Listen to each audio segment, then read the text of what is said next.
Universal News TV, votre chaîne d'information la plus crédible. Le coup d'État de l'année 2021 au Mali commence le 24 mai 2021, lorsque l'armée malienne arrête le président du pays, Bandave, le Premier ministre, Mokhtar Ouane, et le ministre de la Défense désigné, Souleymane Doucouré. Mais pour Nathalie Yamb, la réaction du président français, Emmanuel Macron, présente un paradoxe face au coup d'État en Afrique. Suivons maintenant le décryptage de la situation par Nathalie Yamb, notre panafricaniste par essence et par excellence. Suivons. Bonjour, je m'appelle Nathalie Yamb. Depuis que des jeunes soldats sont venus poliment prier l'ex-président malien de la transition Bandao et son premier ministre Mokhtar Ouane de les accompagner à la garnison de Kati pour leur expliquer pourquoi ils se permettaient de poser des actes contraires à la charte de la transition, on voit un Emmanuel Macron rageur s'agiter encore plus que d'habitude. Après avoir vociféré sur les réseaux sociaux et dans les médias, il s'est attelé à instrumentaliser toutes les institutions à sa portée pour tenter d'intimider et de faire reculer le colonel Assimi Goïta, nouveau chef de l'État malien. Il ne s'en est même pas caché, il a transmis ses ordres au président africain. Et c'est ainsi que dans un bel ensemble, la CEDEAO puis l'Union africaine, suivie de la francophonie, ont l'une après l'autre fait part de leur décision de suspendre le Mali de leurs organisations respectives, tandis que la Banque mondiale annonçait la suspension temporaire de ses opérations financières, donc de ses décaissements au Mali. Le FMI devrait bientôt suivre. Quant à la BCEAO, elle ne saurait tarder à entrer dans la danse, sachant qu'elle est gérée directement par le Trésor public français. Ce que les médias occidentaux présentent comme un coup dur pour le pays sahélien est au contraire une opportunité sans pareille. Ces sanctions sont en effet une chance d'échapper aux griffes de la France-Afrique, car ces institutions travaillent pour les Occidentaux et non pour les Africains.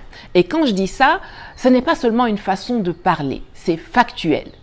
Peut-être que certains parmi vous ne le savent pas, mais 73% du budget de l'Union africaine est financé par l'Union européenne, les États-Unis, la Chine et la Banque mondiale. 73%. Nous savons tous que c'est la main qui donne, qui commande. Vous voyez donc qui dirige vraiment cette organisation. L'agitation de M. Macron est gênante pour 4 raisons que je vais vous énumérer maintenant. Premièrement, Napoléon Bonaparte, dont Macron a célébré avec emphase le bicentenaire le mois passé, ainsi que le général Charles de Gaulle, présenté partout comme le libérateur de la France et le fondateur de la Ve République française, étaient tous les deux des putschistes. Donc la France s'arroge le droit de mettre ses propres putschistes sur un piédestal et d'embêter ceux des autres pays. On peut faire ça, Adama? Deuxièmement, un mois avant de gesticuler à propos du Mali, le même Macron a bondi dans son avion pour aller adouber Mahamat Déby, auteur du coup d'État au Tchad, qui a vu le président Idriss Déby Itno, devenu critique aléatoire de la France-Afrique, se faire assassiner dans des circonstances opaques. Alors que l'intérimaire malien est sereinement en train de boire son thé chez lui, à la maison, après avoir déposé sa démission. Aucune suspension d'aucune sorte de l'Union africaine, de la CEMAC, de la francophonie ou de la Banque mondiale n'a été prononcée contre le Tchad. Ce comportement bipolaire a naturellement contribué à complètement démagnétiser la parole de la France politique en Afrique. Troisièmement, la France oublie trop facilement que sa présence militaire au Mali est basée sur un simple courrier d'un chef d'État issu des suites d'un coup d'État. C'est en effet Diokounda Traoré, qui assure l'intérim après le putsch de Amadou Aya Sanogo, qui écrit au président français François Hollande le 10 janvier 2013 pour lui demander d'intervenir sans consulter le peuple malien, en catimini. Ou bien vous avez déjà vu la lettre là quelque part. C'est d'ailleurs parce que la légitimité du gouvernement d'alors était remise en question que Washington a refusé d'apporter une aide directe à l'armée malienne. Donc la présence de Barkhane au Mali est tout sauf légitime. Macron n'a donc aucune raison d'agiter le retrait de ses troupes comme une menace. C'est plutôt au Mali de demander à cette armée de squatteurs indélicats de dégager. Et c'est certainement parce qu'il sait que ce moment arrive inexorablement que Macron essaie de prendre les devants pour cacher sa honte avec ses simagrées. Quatrièmement, enfin, les mêmes qui s'offusquent de l'arrivée au pouvoir de Goïta sont ceux qui ne se sont jamais gênés pour mettre au même niveau l'état des pays africains et les rebelles qui les attaquent. Comme au commencement de la crise au Mali, quand la France a soutenu et protégé les sécessionnistes du MNLA, entre autres, ou avec la Côte d'Ivoire, où lors des négociations de Linas Marcoussis en 2003, la France a mis sur un pied d'égalité l'État dirigé par le gouvernement légal légitime et issu des urnes de Laurent Gbagbo avec la rébellion armée de Ouattara et Soro, ce qui a conduit Mamadou Coulibaly, alors président de l'Assemblée nationale de Côte d'Ivoire, à claquer la porte de cette table ronde. Parlant de cela, je voudrais attirer l'attention de Assimi Goïta sur le fait qu'après le coup d'État du général Guéhi en décembre 1999, la Côte d'Ivoire avait elle aussi été punie par la communauté internationale. Eh bien, un des ministres qui a rejoint le gouvernement de transition mis en place pour remettre rapidement le pays sur la voie de la normalisation s'appelait Mamadou Coulibaly. Alors âgé de 43 ans, il avait pour mission, au portefeuille du budget, de trouver les fonds nécessaires pour organiser rapidement les élections présidentielles et législatives qui mettraient fin à l'intermède militaire. Confronté aux sanctions de la communauté internationale, il a pris le taureau par les cornes et comme un Woody, il a refusé de payer le service de la dette extérieure pour privilégier le paiement de la dette intérieure. Car c'est à l'intérieur du pays que ça chauffait et que pour arriver à calmer les choses, il fallait prioriser l'intérêt du peuple ivoirien.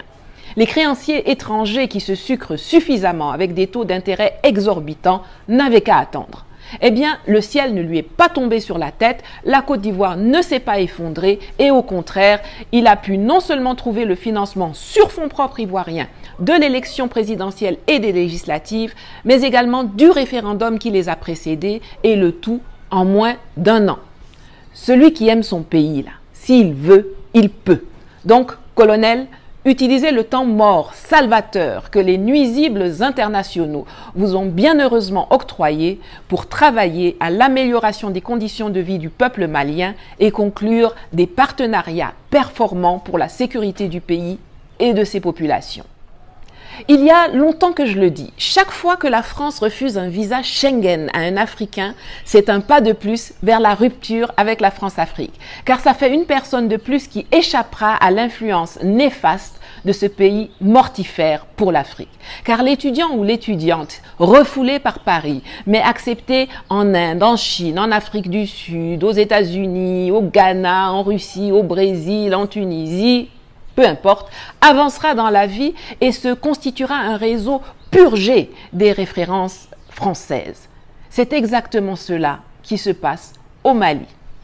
Voyez-vous, les soldats de Kati sont très décomplexés par rapport à la France. Et leur formation en Russie, aux États-Unis et au Cameroun, assez loin des usines de production de militaires à la solde de Paris, les y ont aidés. Ils causent avec leurs copains en Centrafrique et se rendent compte que là-bas, avec l'assistance de la Russie, les rebelles sont repoussés et matés. Alors qu'au Mali, depuis que la France y a déployé ses opérations Serval puis Barkhane, l'insécurité a gagné toute la sous-région et l'État a perdu 70% de son territoire. Je vous mets ici le lien d'une vidéo détaillée que j'ai faite à ce sujet.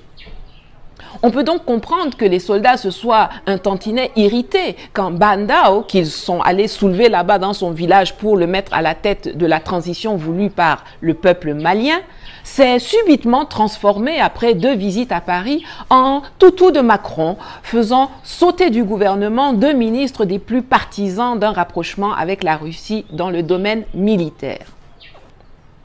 Je vais vous expliquer quels sont les enjeux et pourquoi dégager Barkhane est crucial pour la paix dans la zone, mais également en Afrique en général.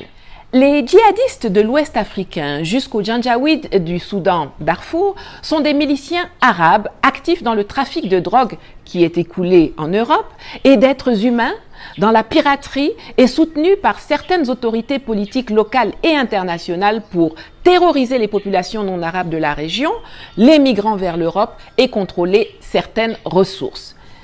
Ils sont dans la même logique que ceux qui ont détruit l'empire du Ghana, le royaume Soso, dont le chef le plus connu est Soumaïla Kanté, et l'Empire de Mali, qui a existé de 1240 à 1645 et qui fut l'empire le plus puissant et le plus riche de l'histoire africaine, dont le roi fondateur est Soundiata Keïta, le vainqueur de Soumaïla Kanté lors de la bataille de Kirina, et dont le 10e roi, Kankan Moussa, est connu comme l'homme le plus riche de l'histoire et qui a fait un pèlerinage à la Mecque tellement fastueux qu'il a attisé la convoitise des gens et causé une crise économique.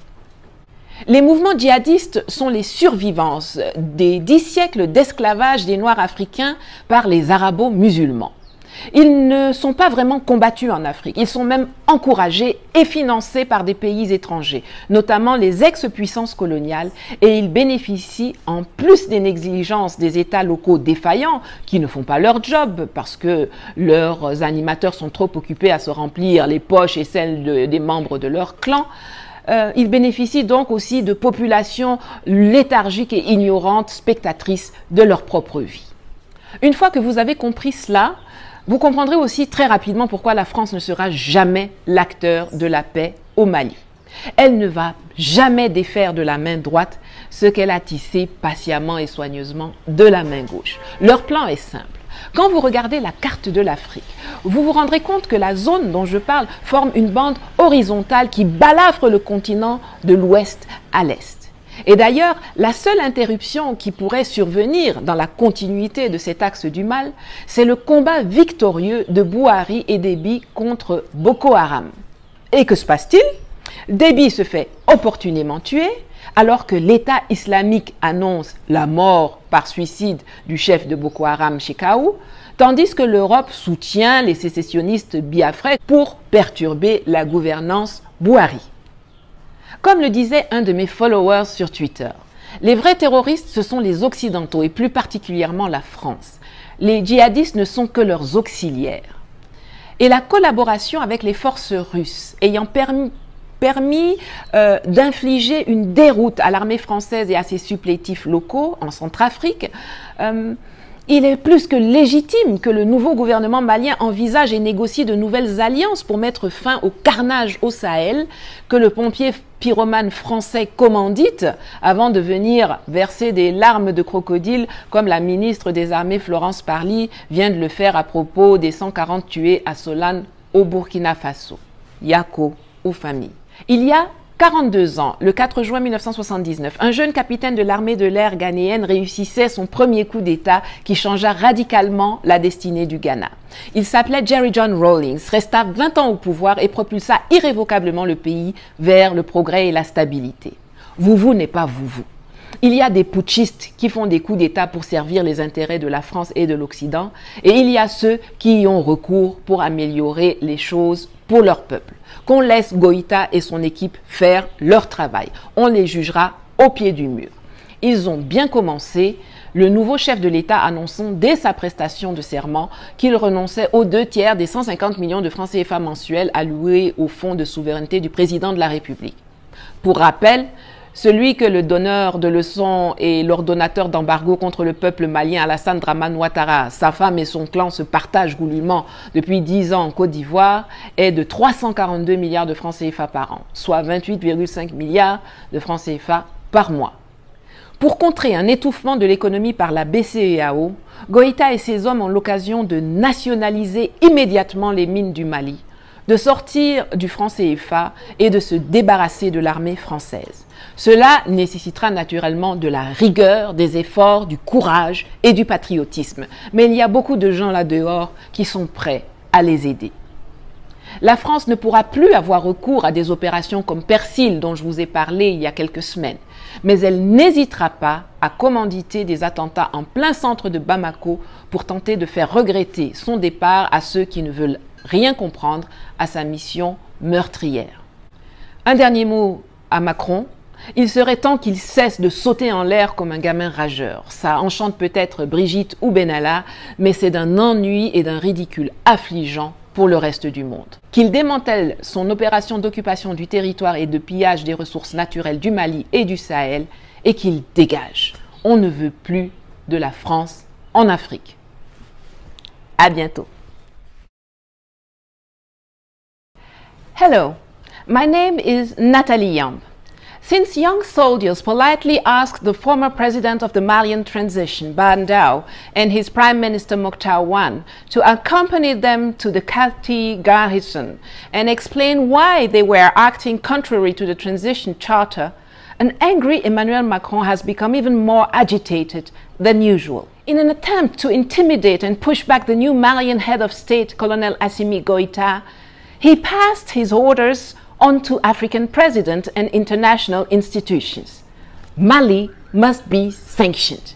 And so, one after the other, the ECOWAS, the African Union, and the Francophonie announced their decision to suspend Mali from their respective organizations, while the World Bank announced the temporary suspension of its financial operations in the country.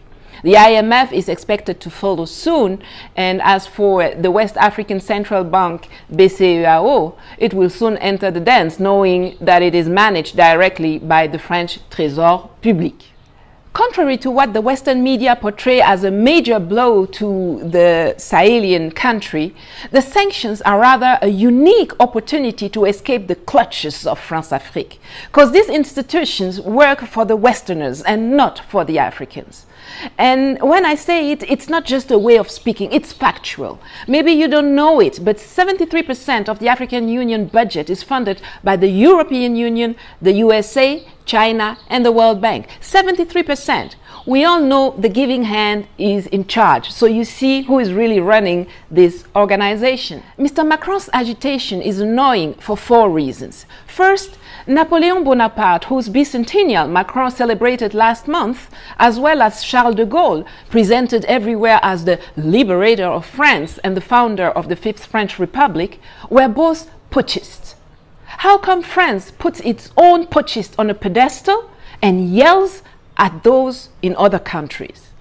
A month before gesticulating about Mali, where the deposed president is serenely drinking his tea at home after having submitted his resignation, the same Macron jumped in his plane to go and endorse Mahama Deby, author of the coup in Chad, following the murder of Idriss Déby Itno, who had become a random critic of France-Afrique. This bipolar behavior obviously contributes to completely demagnetize the word of political France in Africa. Third, France too easily forgets that its military presence in Mali is based on a simple letter from a head of state resulting from a coup. Diokounda Traoré, who was acting after the putsch of Amadou Aya Sanogo, wrote to the French President François Hollande on January 10, 2013, asking him to intervene without even consulting the Malian people. Because the legitimacy of that government was questionable, Washington even refused to provide direct aid to the Malian army. So Barkhane's presence in Mali is anything but legitimate. Last but not least, the same people who are offended by the coming to power of Goïta are those who have never been shy to put the African states and the rebels who attacked them at the same level, as it was the case at the beginning of the war in Mali, when France supported and protected the MNLA secessionists, or with Côte d'Ivoire, where during the negotiation of Linas Marcoussis in 2003, France put on an equal foot the state led by the elected legal and legitimate government of Gbagbo with the armed rebellion of Ouattara and Soro, which led the then Speaker of the National Assembly of Côte d'Ivoire, Mamadou Coulibaly, to slam the door of this round table. Speaking of this, I would like to draw Assimi Goïta's attention to the fact that after General Guéhi's coup d'etat in December 1999, Côte d'Ivoire was also sanctioned by the international community. Well, same Mamadou Coulibaly, who was finance minister at that time, decided to take the bull by the horns and refused to reimburse the external debt to favor the payment of the internal debt, because it was necessary to prioritize the interest of the Ivorian people. Foreign creditors who enjoyed sky-high interest rates for too long had to wait. Well, the sky didn't fall on his head. Côte d'Ivoire has not collapsed, and on the contrary, he was able to find Ivorian funds to finance not only the presidential and legislative elections, but also the referendum which preceded them, and all in less than a year. Nothing is impossible for a true patriot. Let me now explain what is at stake and why kicking Barkhane is out of Africa is crucial for peace in the region and in Africa in general.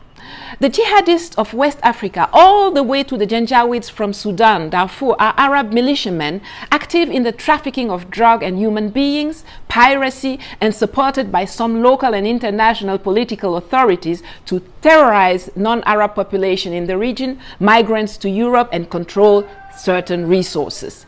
They follow the footsteps of those who destroyed the empire of Ghana, the Soso Kingdom, and the empire of Mali.